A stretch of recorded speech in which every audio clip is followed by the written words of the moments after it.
Bizim burada düşünmemiz gereken önemli husus, koskoca bir yıl ömrümüzden geçti. Bu bir sene içerisinde acaba fert olarak şahsımıza karşı, ailemize karşı, toplumumuza karşı ve bizi yoktan var eden Rabbimize karşı sorumluluklarımızı ne kadar yerine getirebildik? Bunun muhasebesini yapmak durumundayız.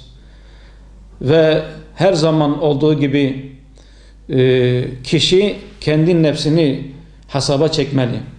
Yani hesaba çekilmeden evvel nefsini hesaba çekmelidir. Bu şuurla inşallah biz her saniyemizi, her dakikamızı, her saatimizi, her günümüzü, her haftamızı, her ayımızı ve her yılımızı birer fırsat bilerek ne kadar bunu daha fazla faydalı olabilirim şahsıma karşı, topluma karşı, bunun gayreti içerisinde olmamız lazım. İslam coğrafyasının kan ağladığı bir dönemde, her tarafta kan ve gözyaşının hakim olduğu bir dönemde kalkıp da bir de bunun üstüne biz Hristiyan adetlerini uygulayarak sanki her tarafta güllük gülistanlık bir ortam vardır düşüncesiyle öyle bir ortama girmemiz asla doğru değildir.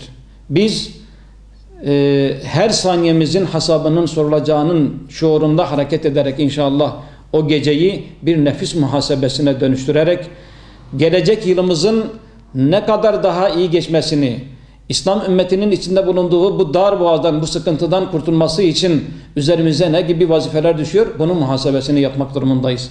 Aksi halde Rabbimiz bunun hesabını soracak. Çünkü şu anda Yemen'de, Gazze'de, Suriye'de, Arakan'da, Afrika'nın birçok ülkesinde ve Çin zulmü altında inim inim inleyen kardeşlerimiz vardır. Bizim kalkıp da böylesi bir ortamda zevk-ı sefa peşine düşmemiz, öyle bir zaman ayırmamız asla doğru değil.